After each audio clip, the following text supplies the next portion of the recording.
शेतकऱ्यांनो, डुकरांमुळे भुईमूग, मका आणि ज्वारीच्या पिकांचं मोठं नुकसान होतं, पण काही पिकं पेरून आपण हे नुकसान कमी करू शकतो.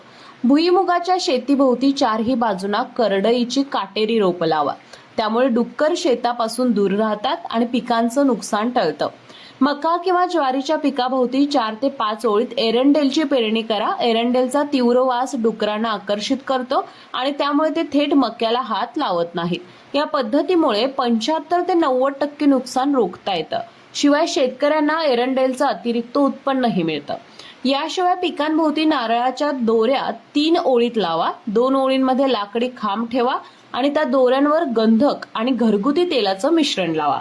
ही पद्धत 60 ते 80% परिणामकारक ठरते. तर शेतकऱ्यांनो, हे उपाय करून बघा आणि तुमच्या पिकाचं रक्षण करा. डुकरांना शेतापासून दूर ठेवण्यासाठी आणखी काही उपाय माहिती असतील तर कमेंट बॉक्समध्ये जरूर सांगा आणि हा व्हिडिओ